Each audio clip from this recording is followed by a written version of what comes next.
chat box. So I would like to inform the attendees that you take the questions after the discussions. Maybe some of your questions would be addressed through our moderated discussion. So thank you, Rachna. I think you have made out 4 larger bucket of action points that can be undertaken by the industry as well as in partnership with the government. And the very interesting in the social systems. Social systems means the people's behavior towards the waste. How every citizen in the country is actually disposing of its waste. Also, until and unless we change that behavior, whatever system we are going to create at a downstream level, it's not going to give us the desired results. Then the other part is on the material science, which is generally not talked about, issue or a kind of a concept in this discussion. Everyone talks about waste, but there are a lot of innovation which is happening at the side of material science. We have Mr. Nilesh Jha from Dow Chemicals. We turn to him in a later section. First, let me call upon Mr. Sujay Jha, who is the CEO of Hari Bhari Recycling. Thank you, Mr. Jha, for joining in today. And in the context of what we have discussed so far, and what Rachna has just mentioned, that there are certain social systems which impacts how we addresses the waste, and your organization is basically on ground feeling those social systems day in day out.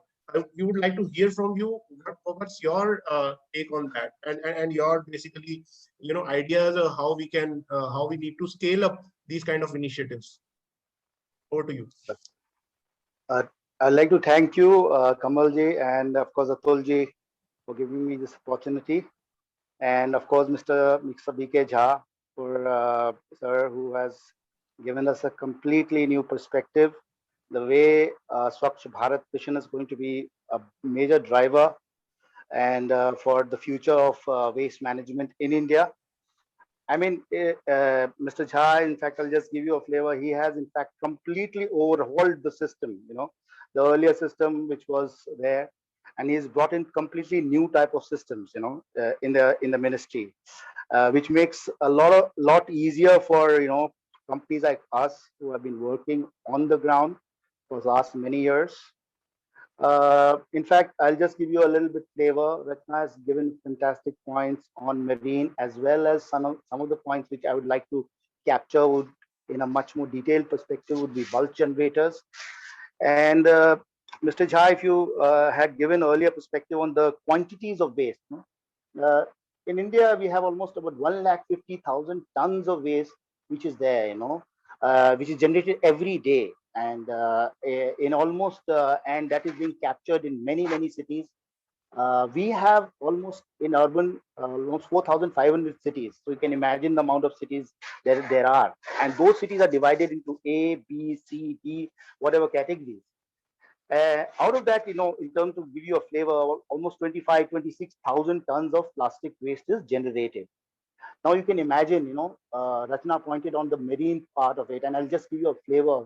One of the major dramas of marine, I would say, water was last in 2019, when there was a huge flood situation which had happened in Patna because of plastic choking, which had happened in that city. That was a very it was a new perspective which came, and now a lot of cities like Patna, Kanpur, Allahabad, which is in the Ganges circuit, will get affected because of this plastic choking that is happening across. Mind you, just throwing the plastic around is not a big issue, but we don't realize as individuals that this can create a huge problem. And one of the things is that river choking is happening. This we are seeing across. You know, uh, just to come give you a flavor of the things today, we are in a situation where only 43%, segregation of waste is being done. And this is the data that I have taken from some big organizations.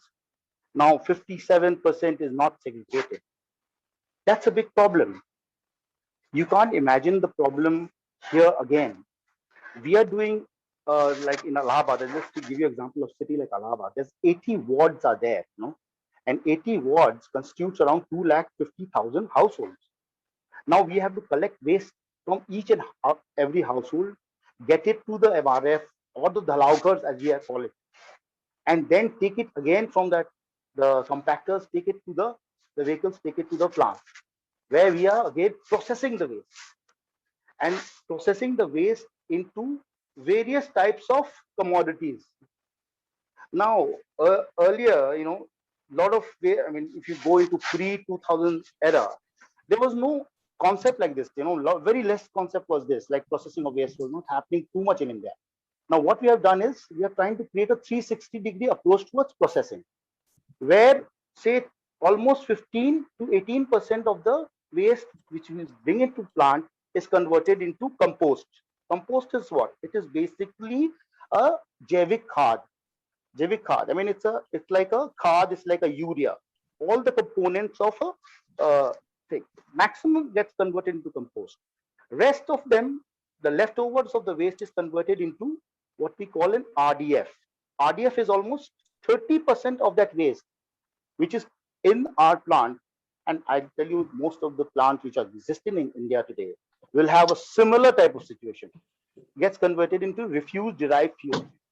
Now, these refuse derived fuel, in turn, they are used as fuel for a cement plant, or it can be used for, if you pelletize them, create more calorific value for them, then they can be used further for as an alternative fuel, which is to coal. Now, if you look at the calorific value of this RDF, it's almost around 2,500 to 3,000, which is equivalent to it's a lower quality of coal, which is known as bituminous coal, which is almost equivalent to that level. 3,000, it can go to 4,000 if you add some level of calorie to it, calorific value to it. Now we are trying to, we have now leftovers in terms of this is plastics, which are again number of plastics. There are many categories of plastics. The experts will know better, like HDDP, which is high definition plastic, and LDDP, PP, PVCs. These type of plastics, which can be used in two types of things we have done. One is that we are doing a plastic granule plant, a small plastic granule plant, and another is a plastic to diesel plant. So rest of the waste which are left either go into the landfill, or they are known as inerts. Inerts are basically those which cannot be at all used for future purposes. Now here, one of the things which we also want to do is bulk generators, which Rachna was pointing out. Bulk generators, now we have installed a 2-ton plant of plastic diesel. Now this type of plants can be installed in various type of larger institutes which has say 2-ton waste. You can say in a colony, in a say in a hotel, very large hotel groups can take this type of solution. Or there's one more solution in a bulk generator, which is called a composter. A composter basically helps to convert the the organic waste into a compost type of material in a small situation, like say it'll be a 500 kilo plant being installed in a hotel, or a 1-ton plant being installed in a hospital. No. Now, if you look at the COVID situation now, where a lot of plastic is being generated through whatever we are using, like for example, the mask, various types of masks are there where we're using plastics of various different kinds. Now, this is creating another big problem, which is a big societal problem, which is the biomedical waste. The biomedical waste problem cannot be left alone, because in today's situation, if you look at every city, there's huge amount of biomedical waste consumption that is happening. Now, this type of biomedical, you can say, is medicine, syringe. Now, even when you're looking at hospitals, there is a huge crisis there, and we are not able to look at that solution. We don't have a particular solution which can help us completely eliminate the biomedical waste, because ultimately that will create huge problem in today's situation, especially in COVID situation. If you mind you, it's a very, very tough situation.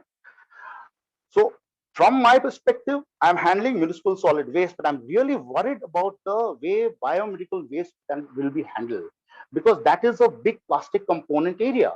And a lot of companies are trying to help us, or help the municipalities in various cities, but Still, this problem, you'll be reading a lot of newspapers in Times of India or wherever. A lot of case studies are coming where this biodegradable waste is creating problems. Now, some of the aspects which I would like to also highlight is the informal sector, where, we are having a lot of problems in terms of, these informal sectors are known as, kabadi walas. Now, I personally feel it's a big, big problem. I mean, if you compare with, the other foreign countries, US, UK, Canada, wherever, I have visited some of the countries, and even China I visited. Uh, this type of problem is not there in terms of exponential play, where each city you will have a kabaddi community, and they are subdivided into many parts. And there's I'll give you one small case study. I mean, I'll take a few minutes in that. There's a case study in a city like Indore, or say in MP city, any of the MP cities. There is a Jagirdari system existing there, and this type of Jagirdari system is existing in a lot of the cities, even in UP, like Meerut and all. Now, as an operator, I cannot go in those cities, because there's a family tradition that is happening, and they are the one who collect this plastics. They collect the plastic, they segregate the plastic, they sell the plastic.